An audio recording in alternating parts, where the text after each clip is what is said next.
noite, igreja. Graça e paz, amém? Pode se colocar de pé, abrir a sua palavra no Evangelho, segundo escreveu João, capítulo 19, versículo de número 30. João 19, versículo 30. Deus tem uma palavra aos nossos corações. Eu tenho convicção que você não saiu de casa à toa. Pode ter certeza disso. Deus irá falar conosco. Esqueça da pessoa que está do seu lado. Esqueça dos seus problemas, das lutas que você tem, porque Deus quer falar conosco. Se você ouvir a voz de Deus, tenho certeza que você vai sair daqui edificado. Amém? Antes eu tenho uma pergunta e eu peço que você faça para a pessoa que está do seu lado. Pergunta ela assim: você está lendo a Bíblia? Olha para a cara dela, pela cara dela você vai saber a resposta. Fala assim: se você não está, comece. Amém? Bereanos de Atos 17, a pregação era pregada por Paulo e ele estava lá conferindo. Mas como é que vai conferir se não lê? Não dá, né? Posso contar com você? Tem crente aí, irmãos, que está lendo a Bíblia há muito tempo. Vê isso aí. Esquecer a Bíblia na igreja não é o problema. O problema é ela não ser lida lá na sua casa.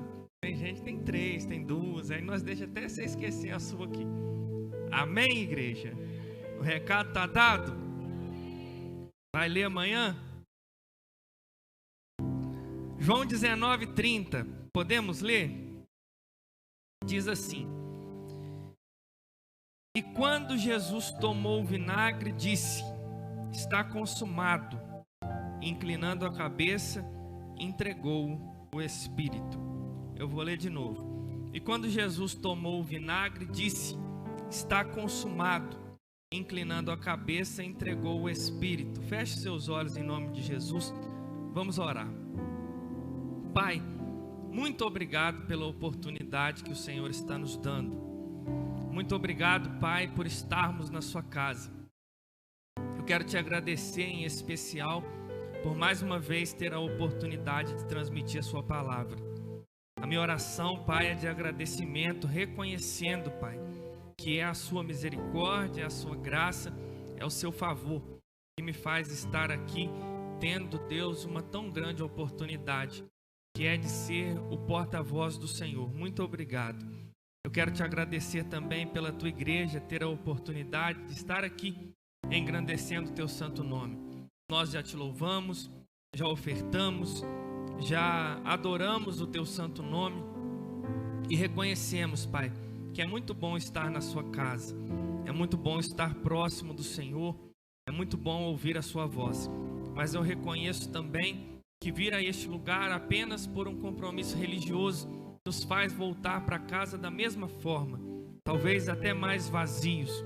Porém eu reconheço, Deus, que se a sua voz for ouvida através da sua palavra, se nós conseguirmos, Deus, te adorar com a nossa atenção, com o nosso entendimento, eu tenho certeza, Deus, que nós podemos sair daqui de uma forma melhor do que a forma que nós entramos, mais próximos do Senhor, edificados pelo Senhor e caminhando nessa carreira chamada carreira da fé.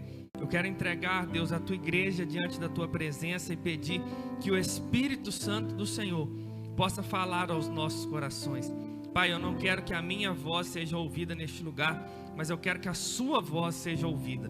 Através, Deus, do versículo que será explicado, eu peço, Deus, que o Senhor possa falar conosco, nos encher da tua presença e nos fazer sair daqui edificados pelo Senhor. E tudo que o inimigo estiver tentando para nos distrair, para nos destruir, que seja jogado por terra no nome de Jesus e que o Senhor possa falar aos nossos corações. Alimenta a tua igreja. É isso que nós oramos em nome de Jesus. Amém. Se assente em nome de Jesus. Eu preciso muito da sua atenção. Amém? posso contar com a sua atenção? Irmãos, o texto que nós lemos, João capítulo 19, versículo 30, é um texto muito conhecido por parte da igreja.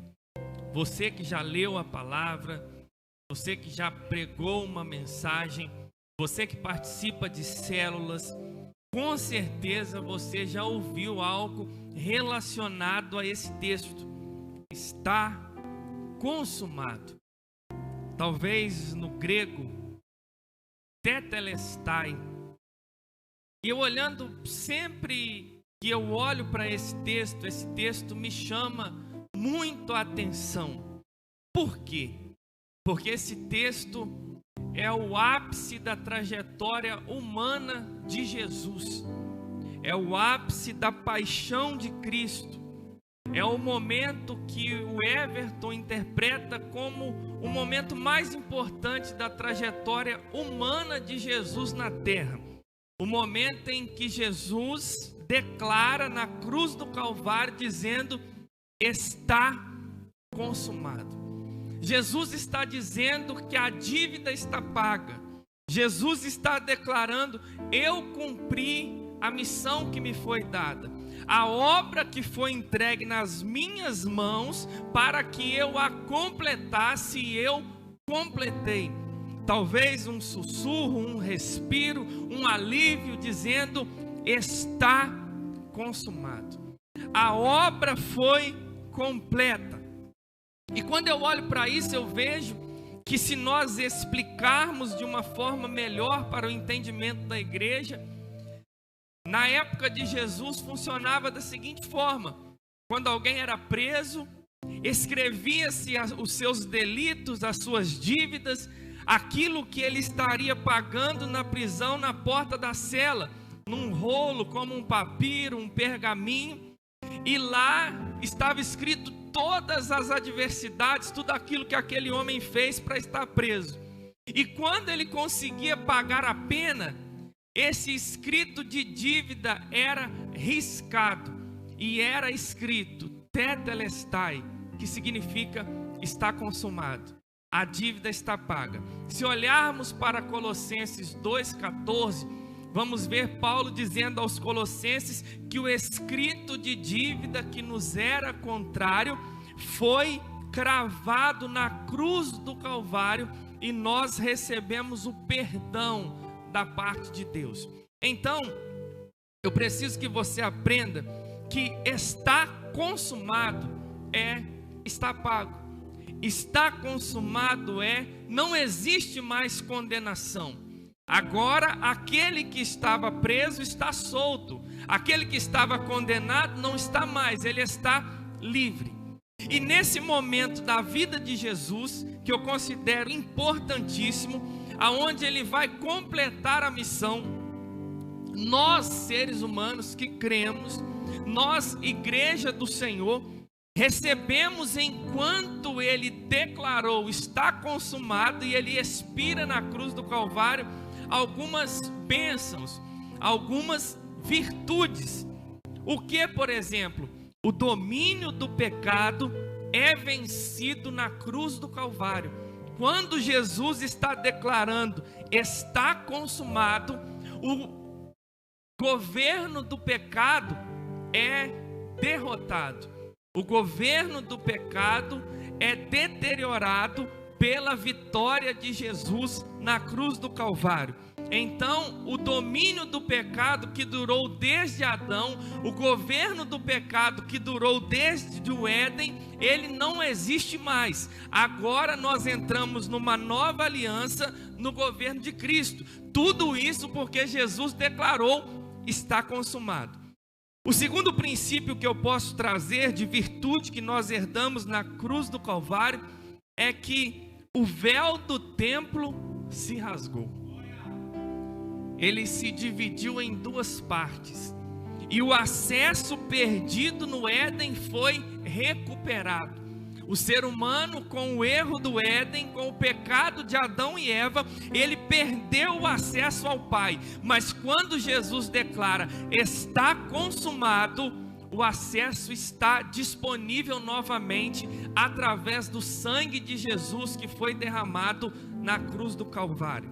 O terceiro princípio que eu posso te ensinar, 1 Pedro capítulo 1, versículo 18, vai dizer que nós não fomos comprados por uma coroa ou uma moeda corruptível como ouro e prata, mas nós fomos comprados pelo precioso sangue de Jesus. Ou seja, nós não somos mais do inimigo, nós não somos mais do pecado, nós não somos mais escravos das nossas vontades, nós fomos comprados pelo precioso sangue de Jesus. E quando ele declara está consumado, ele está comprando todo aquele que crê e prometendo que iria buscar todo aquele que crê para morar com ele por toda a eternidade. E a outro princípio que eu quero te ensinar é que quando ele declara tetelestai, está consumado, ele realiza a obra que Jesus deu para ele. Queridos, por que eu estou explicando dessa forma? Porque talvez é uma simples frase, é uma simples palavra no grego tetelestai e no português uma frase está consumado, e a gente passa por ela talvez nas nossas leituras bíblicas e não vemos o quão importante foi para Jesus dizer aquela frase. E nós também não percebemos o quanto importante foi para nós ouvir essa frase, está consumado. Cristo trouxe para nós uma nova chance. Cristo trouxe para nós uma nova aliança, não em sangue de animais e bezerros, mas uma nova aliança no sangue de Cristo Jesus. E eu refletindo essa semana, eu pude perceber o quanto a nossa geração gosta de dias como esse. Como assim, pastor? Porque João capítulo 19, versículo 30, é um dia que coroa uma trajetória. João capítulo 19, 30, quando Jesus diz está consumado, ele está resumindo toda a sua trajetória num dia e num momento que ele declara está consumado. Quando ele expira, o véu do templo se rasga, acontece um terremoto em Jerusalém, as coisas acontecem, ali inicia-se uma nova aliança. E nós, seres humanos, gostamos de dia como esse. Só que o que eu pude refletir durante a semana é que esses dias, eles acontecem num determinado dia, mas eles são construídos ao longo de uma trajetória. Eu vou exemplificar para você entender. Quando nós vemos alguém, conforme aconteceu durante esses dias, Paim e Avina se casaram, o nosso coração se alegra. Por quê? É um dia que coroa uma trajetória. Tudo aquilo que eles viveram naquele dia coroou a trajetória que eles enfrentaram ao longo de alguns anos. E às vezes eu e você só olhamos para um dia e esquecemos de toda uma trajetória. Queremos um dia de vitória, queremos coisas que aconteçam em nossa vida, seja ela espiritual, ministerial, financeira, familiar. Nós esperamos que o dia de glória chegue. Só que antes de um dia de glória, existe um dia de esforço, existe um dia de uma trajetória, existe um dia de renúncias, existe um dia de dizer não para as nossas vontades e aceitar aquilo que Deus quer. Antes do sol amanhecer, antes do dia claro chegar, existem noites escuras. E o dia de vitória, ele vem para coroar uma trajetória. Um outro exemplo que eu posso citar para você: todos nós nos alegramos em formaturas. Quando vamos em formaturas, nos alegramos porque os formandos que ali estão conquistando um diploma, realizando um sonho de uma família. Mas quando eu olho para o que vem antes, talvez foram noites de estudo, foram provas, foram renúncias. Enquanto todo mundo estava fazendo tanta coisa, essas pessoas estavam ali abrindo mão das suas vontades, abrindo mão do seu tempo, abrindo mão de dinheiro para se dedicar e aprender. Ou seja, um dia que coroa uma trajetória, né, Vinícius? Vai chegar esse dia. Igreja do Senhor, existem dias que coroam uma trajetória. Você que passa por uma construção de casa, sabe do que eu estou falando. A gente espera o dia da inauguração, a gente espera o dia do chá de casa nova, a gente espera o dia que a gente vai poder reunir os amigos para comemorar o quão difícil foi. Algumas construções demoram mais tempo que as outras. Umas são como construções de igreja, outras acontecem de forma mais rápida, mas existe um dia que coroa uma trajetória. É o dia que você entra dentro de casa e vê e fala: Deus, muito obrigado por tudo aquilo que o Senhor fez. Muito obrigado pela mão do Senhor que me sustentou. E se hoje eu tenho uma casa, é porque a mão do Senhor esteve comigo. Né, Mauri? Irmãos, existem outras coisas. É muito bom ver o crescimento dos irmãos da igreja. É muito bom ver alguém tocando teclado como o Gabriel está tocando. É muito bom ver alguém tocando bateria, tocando violão, alguém pregando, liderando uma célula, fazendo uma visita. É muito bom ver alguém dando aula para as crianças. Só que são dias que coroam uma trajetória. Antes de alguém aprender, Gabriel, a tocar teclado, alguém teve que se dispor a fazer aulas. Porque Deus, pelo visto, não tem ensinado alguém do dia para a noite, você acorda e vira um tecladista. Existem dias que coroam uma trajetória. São anos de dedicação e a gente aprende um pouquinho hoje, a gente aprende um pouquinho amanhã e a gente vai aprendendo até um dia que a gente realmente aprende. E quando a gente aprende, a gente tem que aprender ainda mais e aperfeiçoar ainda mais. Por que que eu estou citando essas coisas? Porque nós gostamos das coisas prontas. Nós gostamos de olhar e falar: meu Deus, eu tenho vontade de ser um tecladista. Mentira. Porque se você que tivesse vontade de ser um tecladista, você estava fazendo aula de teclado. Igreja, eu preciso te ensinar que se você quer resultados nas diversas áreas da sua vida, você precisa se dedicar. Se você não se dedicar, você não vai ter resultados. E pelo contrário, você vai dizer para você mesmo que é impossível, que você não é capaz, que você não consegue, mas você não dedica. Você quer algo pronto, você quer o dia do está consumado, mas você não quer viver a trajetória que Jesus passou para dizer está consumado. Você quer tocar teclado, mas não quer fazer aula, então você nunca vai tocar teclado. Pastor, eu quero mesmo é ser um pregador da palavra. Irmão, se você não lê a Bíblia, você nunca vai ser um pregador da palavra. Pastor, eu quero ser um homem de Deus. Se você não orar, você nunca vai ser um homem de Deus. Pastor, eu quero ser pastor. Meu Deus, quando eu for pastor, você vai ver, irmãos, você não está ajudando nem na célula. Você não vai ser pastor se você não começar ajudando na célula.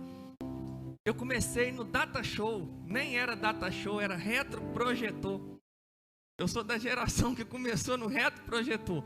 E se precisar eu faço qualquer coisa na igreja, que tudo que eu sei imaginar e menos cantar eu já fiz.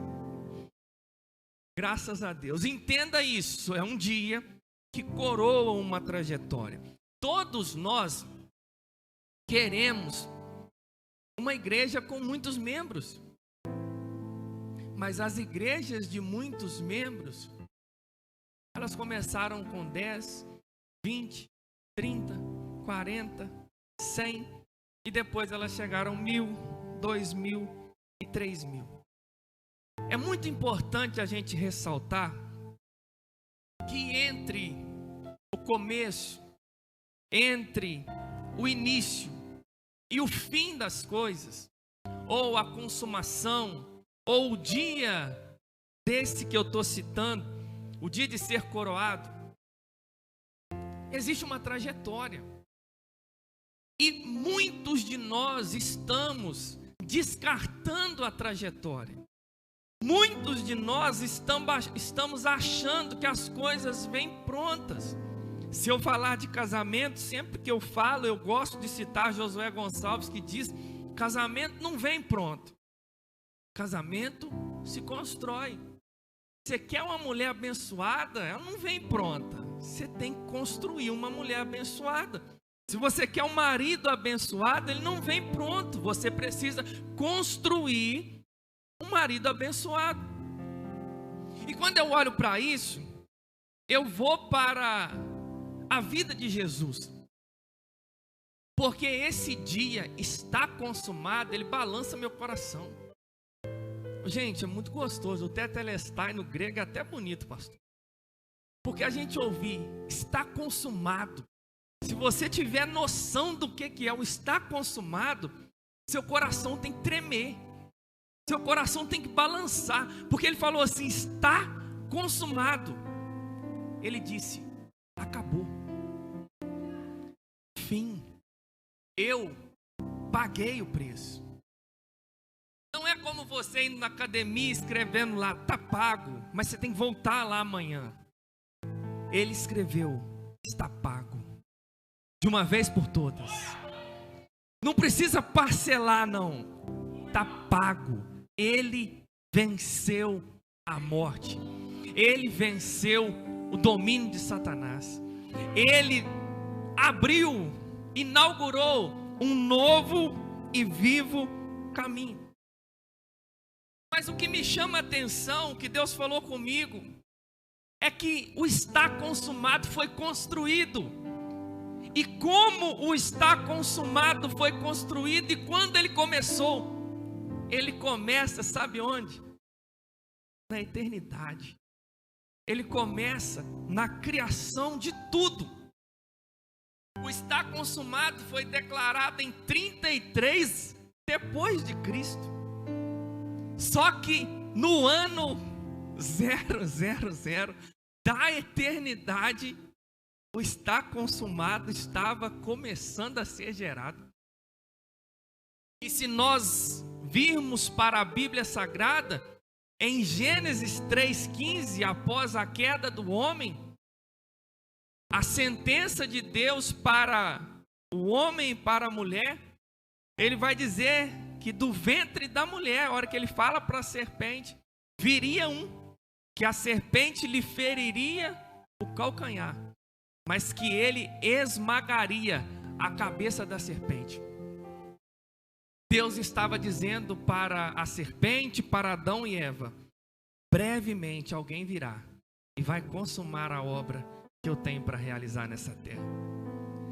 Se nós olharmos para Abraão, quando ele vai imolar Isaac, ele olha e ali está um cordeiro.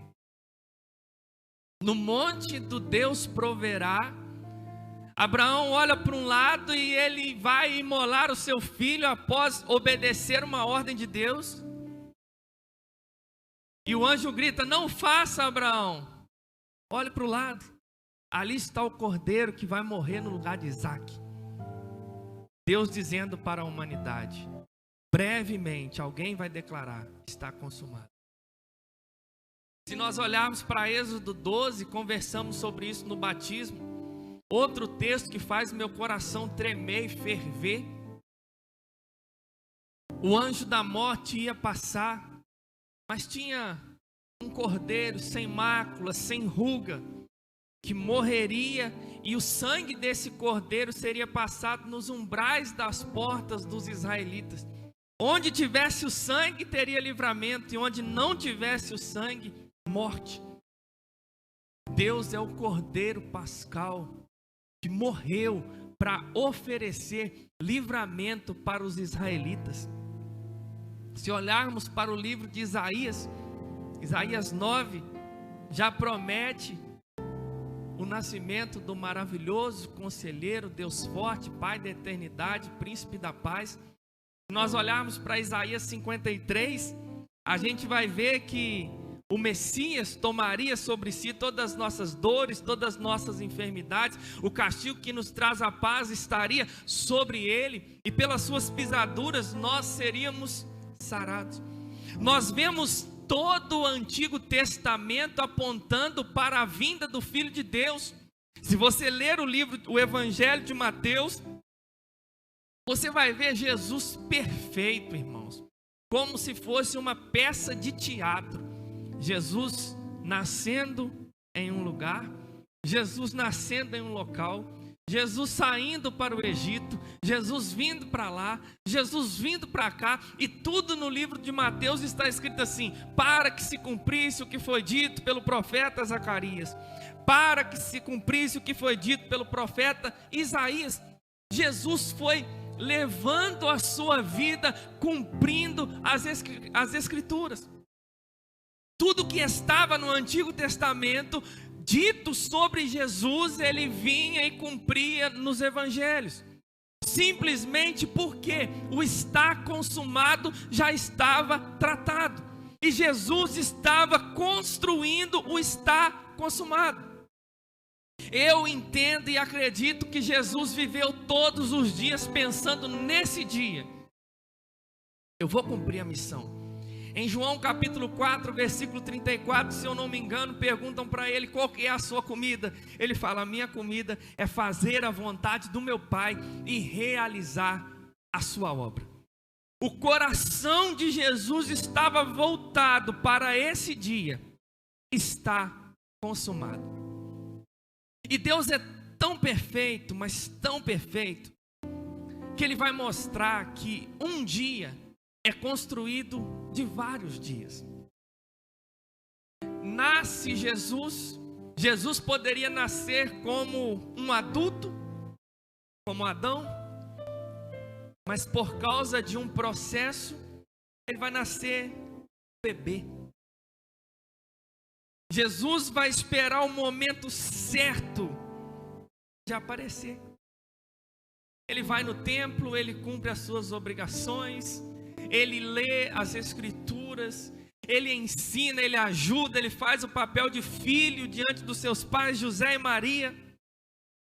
Ele é tentado por Satanás no deserto, mas ele não é vencido por Satanás no deserto. Ele faz milagres, ele encontra pessoas, ele vai para lá e para cá anunciando o reino, fazendo a vontade de Deus.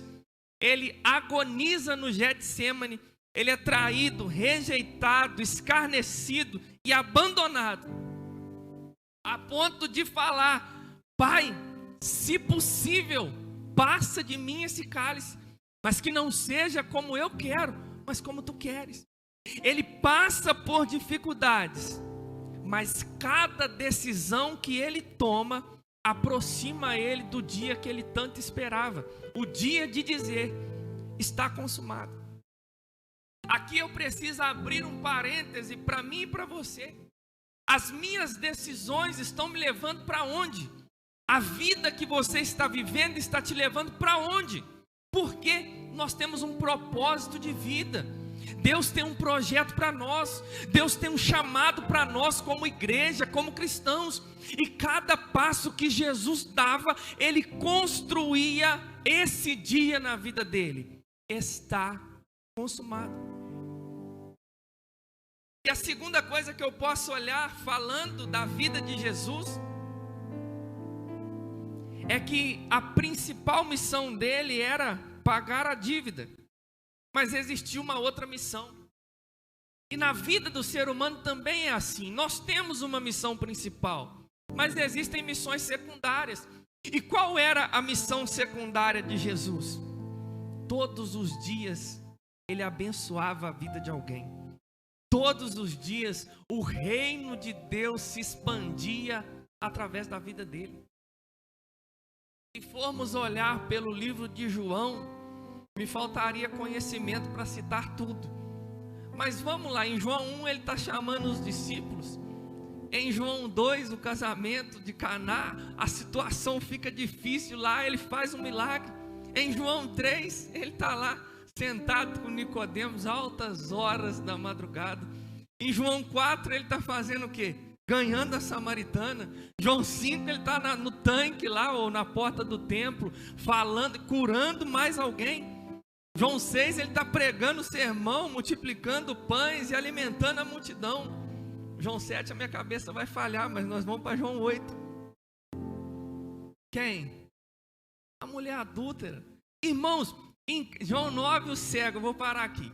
Mas cada momento de Jesus, ele está pregando, ele está contribuindo. Olha só, ele tem um dia que o aguarda, que é o dia de dizer, está consumado. Mas nesse tempo ele está cuidando de Pedro, nesse tempo ele está cuidando dos discípulos, nesse tempo ele está cuidando de Judas. Mas tem tempo para o gadareno, tem tempo para a samaritana, tem tempo para a mulher do fluxo de sangue, tem tempo para Bartimeu, tem tempo para fazer tudo aquilo que Deus chamou ele para fazer. Porque ele tinha uma missão principal, mas ele tinha outras missões. E todos os dias Jesus acordava para quê? Para fazer o reino de Deus crescer. Então, a cada decisão que ele tomava, ele construía o dia de dizer, está consumado. Irmãos, e parece que Jesus é perfeito. Parece não, ele é perfeito. Mas parece que ele está encenando tudo isso. E a cada detalhe ele chamava os discípulos e dizia assim, ó, brevemente eu não vou estar aqui, mas vocês vão dar continuidade na obra. Vai ter um dia que eu vou para o meu Pai, mas eu vou enviar o Consolador. Ele vai ajudar vocês, ele vai lembrar vocês de tudo que vocês vão ter que fazer. Ó, gente, brevemente a gente vai para Jerusalém, eu vou ser entregue, vai acontecer isso, vai acontecer aquilo. E os discípulos assustados, Pedro dizia, não vai não. Mas ele sabia de tudo que ele iria viver. Mesmo sendo humano, mesmo usando esse corpo emprestado que nós também estamos usando, ele entendeu, eu preciso consumar a obra do meu Pai. Irmãos, nós precisamos de aprender com isso. Nós precisamos de olhar para essa trajetória de Jesus e pensar na vida que nós estamos vivendo. Por quê? Todos nós sonhamos com o ápice da vida cristã. Qual é o ápice da vida cristã? O dia que nós vamos morar com Cristo por toda a eternidade. O ápice da vida cristã não é a sua consagração. Não é Deus te dar alguma coisa bem legal. O ápice da vida cristã é o dia que você ouvir assim, vinde benditos do meu Pai, tomai por herança aquilo que eu vos prometi. Esse é o ápice da vida cristã. E aquilo que eu disse no começo da mensagem é o motivo pelo qual o cristão vive. É entendendo, brevemente Jesus vai voltar, brevemente eu vou passar a eternidade com Ele. E a gente tem que viver todos os dias pensando nesse dia. O estar consumado de Jesus é exatamente para nós esse dia, o dia que nós ouviremos Jesus nos chamar e passaremos a eternidade com Ele. Esse é o nosso grande dia, o dia, talvez você vai estar bem velhinho, talvez num leito de hospital, talvez na sua casa, dizendo assim, combati o bom combate, completei a carreira e guardei a fé. Eu não perdi a fé, eu não estava brincando de ir na igreja, eu não estava querendo ministério, eu não estava querendo bênção, eu estava querendo Jesus. E a fé que começou aqui, ela vai terminar lá no céu, ou ela vai se consumar lá no céu. Irmãos, esse dia ele vai chegar. Para uns mais cedo, para outros mais tarde, mas ele vai chegar. E é o dia que tudo faz sentido, que as nossas lágrimas fazem sentido. É o dia que a nossa santificação faz sentido. É o dia que as nossas renúncias fazem sentido. É o dia que a gente vai viver eternamente para Cristo. A gente vai conhecer Ele verdadeiramente como Ele é. E essa é a nossa principal missão. A sua principal missão não é ficar rico. A sua principal missão não é casar, não é ter filhos, não é sair do aluguel. A sua principal missão na terra é morar com Cristo por toda a eternidade. E a pergunta que eu faço é: está cumprindo a missão ou está falhando na missão? Como estou vivendo a caminhada da fé? Igreja, Jesus foi acertando aqui, acertando ali, acertando aqui, acertando ali, ao ponto de um dia dizer: está consumado. E você? Como está sua carreira da fé? Você está acertando? Você está errando? Eu entendo que você não vai acertar tudo, a gente já sabe. Mas para onde as suas decisões estão te levando? Eu preciso que você venha parar comigo para refletir. Para onde as minhas decisões estão me levando? Eu estou indo para perto de Deus, ou com as minhas decisões eu estou indo para longe de Deus? Pastor, mas fulano de tal está tomando tal decisão. A minha pergunta não é sobre o fulano de tal. A minha pergunta é sobre a sua vida. As suas decisões estão te levando para onde? Você está vivendo uma vida com Deus de verdade? Ou você está só cumprindo os rituais religiosos? Ou você está apenas vivendo como um membro de igreja, que vem na igreja aos domingos e volta para casa? Igreja do Senhor, é tempo de nós revermos a nossa caminhada da fé. O texto aos Hebreus vai dizer: eu tenho que deixar todo embaraço e pecado e olhar para Jesus, autor e consumador da minha fé. Eu preciso te dizer, como eu disse para os meninos do batismo hoje: se você está numa vida de prática pecaminosa, você precisa de Jesus. Você precisa de se arrepender, mudar de direção e viver uma vida que glorifique o nome do Senhor. Porque se você está vivendo uma vida pecaminosa, você está falhando na sua missão de encontrar o Deus Todo-Poderoso e morar na eternidade com Ele. Eu e você precisamos de olhar todos os dias para nós mesmos e entendermos: eu tenho que fazer um autoexame, não só no dia da ceia, mas todos os dias da minha vida, e olhar para como eu estou caminhando a carreira cristã. Porque talvez, irmãos, nem orando você está mais, talvez nem lendo a Bíblia você está mais. Você vem na igreja porque não tem muita escolha, você é daqui. Eu preciso te ensinar. Você precisa se aprofundar no que Deus tem para você. Chega de ser superficial. Chega de vir na igreja, cumprir o ritual e voltar para casa. Você vai cair, irmãos. Desse jeito você vai dançar. Se você não pegar firme com Deus, o vento vai balançar, irmãos. O vento vai soprar e ele vai te levar embora. Você vai virar só saudade. Só que Deus tem um renovo para você nessa noite. Deus pode renovar as suas forças independente de como você está. A outra pergunta que eu quero te fazer é: para onde suas decisões estão te levando? Irmãos, ninguém desvia de um dia para o outro. Que isso, pastor? Não desvia. Nesse tempo que eu estou 14 anos, eu não vi ninguém desviar. Falar assim: gente, hoje eu abandonei Jesus, estou indo embora. Não é. Irmãos, a gente enfraquece na fé aos pouquinhos. Satanás vai plantando. Aí a hora que ele vê, você já está longe. É igual afogamento, irmão. O mar, você olha, está agitado, você entra, aí você começa: não, eu vou até aqui, eu vou até ali. E a hora que você vê, irmão, que você está muito para lá, você pode nadar, nadar, não vai dar. Alguém tem que ir lá te salvar. Eu e você precisamos de entender que as nossas decisões, elas vão nos levar para perto ou para longe do propósito. Não adianta você querer um dia de glória, um dia vitorioso, com decisões erradas. Deus é um Deus de princípios, irmãos, é claro. Não adianta você querer uma vida abençoada, e eu não digo abençoada de forma humana, tá? Abençoada na ótica divina. sem ter compromisso com Deus, não dá. Porque o abençoado na ótica divina, ele passa por problemas, ele passa por enfermidades, ele passa por lutas, mas ele está todos os dias aos pés de Jesus. E não tem como viver uma vida abençoada na ótica divina, quebrando princípios. Quer um casamento divinamente abençoado, constrói ele quando você está solteiro.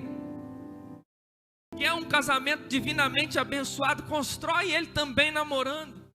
Escolhendo da forma correta, glorificando o nome do Senhor. Ah, pastor, mas eu quero um casamento abençoado. Irmãos, um casamento abençoado é formado de decisões diárias. Pastor, eu quero ser um grande homem de Deus, um grande homem nessa igreja. Tome decisões diárias que vão glorificar o nome do Senhor. Pastor, eu quero ser levantado nessa geração como um profeta, como um pregador do evangelho, como um ganhador de almas. Tome decisões. Irmãos, com carinho. E tem que renunciar ao pecado.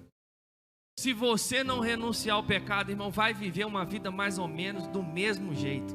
E digo mais, tem que ter fé para renunciar até o que é lícito para glorificar o nome do Senhor.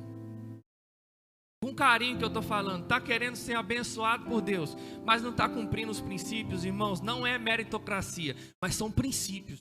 Você precisa glorificar o nome de Deus.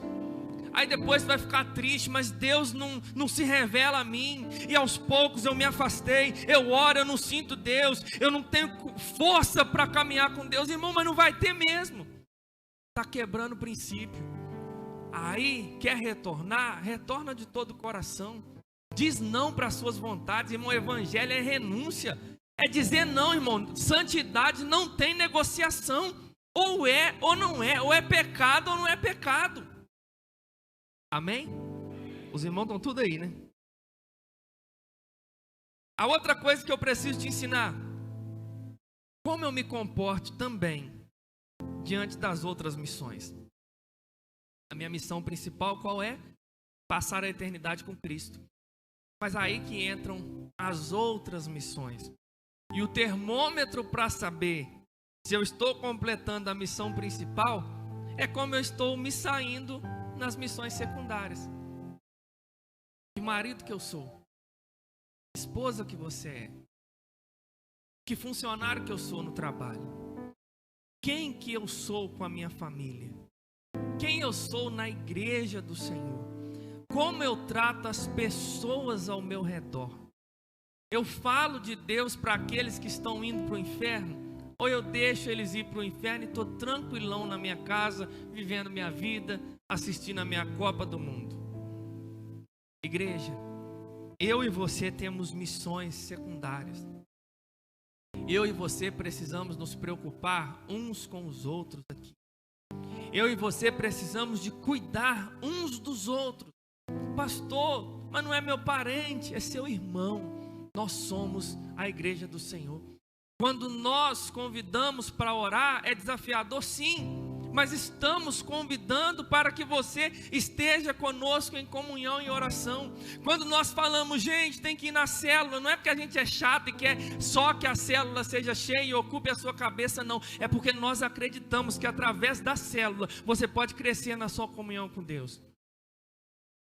Eu ensinei para os meninos do batismo hoje, os meninos e meninas do batismo. Falei, ó, se vocês fizerem graça, nós estávamos falando sobre ceia. Vocês vão ser disciplinados. Que é isso, pastor? Irmãos, tem que levar a sério a vida com Deus. Eu estava conversando com eles. Se chegar ao nosso conhecimento de liderança, que vocês estão numa vida pecaminosa, a gente vai procurar vocês. E não adianta ficar bravo, não adianta querer ficar nervoso, não. Que se chegar, a gente tem que conversar com vocês. O seu líder de célula vai conversar com você. Por quê? Porque a gente é chato? Não. A gente tem que virar carniceiro, caçando o pecado do outro, falar, vou derrubar o fulano, vou derrubar o ciclano. Não. Mas a gente preocupa com a sua santificação. A gente preocupa com a fé que você está vivendo. E você precisa viver uma vida de fé. Sabe por quê? Porque Jesus declarou assim, está consumado. Mas foi dia após dia. Ele consumou uma missão, ele consumou outra missão, ele consumou outra missão, até ele chegar e dizer, está consumado. Na nossa caminhada cristã, nós vamos de missão em missão, de dificuldade em dificuldade, de aprendizado em aprendizado, caindo, levantando, mas entendendo, Deus está cuidando de mim. Eu tenho uma missão. Irmãos, a nossa diferença para com Jesus é que Ele acertou tudo. Mas eu e você, ainda que a gente tenha errado tudo, a gente pode tomar uma decisão de hoje para frente e entender, eu posso viver uma vida com Deus. Você vai errar de novo? Claro, porque você é ser humano. Mas dia após dia, você vai completar a missão que Deus te deu. E você, em nome de Jesus, independente da situação que você está vivendo, se você tomar uma posição hoje ou ao longo da sua curta trajetória na terra, você vai ouvir: vinde, benditos do meu Pai, para o lugar que eu preparei para você. Se coloque de pé no nome de Jesus. Irmãos, o céu é uma realidade. Depois você pesquisa lá no YouTube, que eu não vou cantar. Tem um hino que fala assim: volta logo Jesus. Procura lá, Jefferson e Suelen. Volta logo Jesus. Esse hino tem que mexer com o seu coração, tá? Se você tiver medo da volta de Jesus, tem que analisar um pouquinho sua fé. E talvez Ele vai vir te buscar essa semana, tá bom? Feche seus olhos em nome de Jesus. Deus, nós te louvamos, Pai, pela sua presença. Te agradecemos por essa palavra, Pai. Pai, existem ouvintes de todos os tipos aqui dentro. E só o Senhor sabe, Deus, o mais profundo do nosso coração. Pai, do Senhor não dá para escondermos nada, nada. O Senhor vê onde o homem não vê. O homem olha para o exterior, porém o Senhor vê o coração. Pai, é exatamente por isso nós estamos aqui rendidos aos seus pés. Pai, a minha oração é essa: vasculha a minha vida, vê se tem, Deus, algum caminho mau e me mostra, Deus, e me dá graça para ser transformado pelo Senhor. E eu oro também pelos meus irmãos. Vasculha a vida dos meus irmãos nessa noite. Vê se tem algum caminho mau, Pai, mostra eles, e não apenas mostra, mas dá a eles graça, Pai, para eles andarem no caminho da salvação. Pai, eu creio no seu poder e creio, Deus, nessa missão principal que nós temos, que é passar a eternidade com Cristo. Talvez, Deus, alguns dos meus irmãos que entraram por essas portas já não acreditam que é possível viver uma vida de santificação, de santidade, uma vida fiel ao Senhor. Porém, Deus, eu reconheço que por isso o Senhor os trouxe a este lugar, para mostrar para eles que não é pela força do braço deles, não é pelo mérito deles, mas é pela bondade e misericórdia do Senhor. E eu quero pedir, Deus, que essa bondade e misericórdia do Senhor possa invadir a tua igreja nessa noite, nos arrancando, Deus, da vida pecaminosa, nos arrancando de uma vida que não te agrada e nos fazendo viver para a honra e a glória do teu santo nome. Eu entrego, Deus, a tua igreja, eu entrego os meus irmãos diante das tuas mãos e peço: ajuda eles, fortalece eles, livra eles do mal, faz de nós, Deus, uma igreja forte, nos dá força na luta contra a carne, nos dá força na luta contra o pecado. E nós sabemos, meu Pai, que o fato do Senhor ter dito na cruz do Calvário: está consumado, o Senhor, Deus, abriu a nós o acesso ao Pai, e diante desse acesso nós estamos aqui clamando: socorre os meus irmãos, socorre a tua igreja, ajuda eles, estende a sua mão sobre nós, e que em nome de Jesus, nós também, falhos e pecadores como somos, através da sua misericórdia, através da sua bondade, através do seu grande amor, venhamos cumprir a nossa missão, e um dia passarmos a eternidade ao seu lado. Eu quero te agradecer pela sua misericórdia, eu quero te agradecer pelo seu amor e pela sua bondade. É isso que nós oramos e te agradecemos em nome de Jesus. Amém. Estenda suas mãos para cá. Que o grande amor de Deus Pai, a graça salvadora do nosso Senhor e Salvador Jesus Cristo, a doce comunhão e consolação do Espírito Santo esteja sobre a sua vida, sobre a sua família e sobre todo o povo de Deus espalhado sobre a face da terra. E a igreja diz: dê um abraço nessa pessoa que está do seu lado.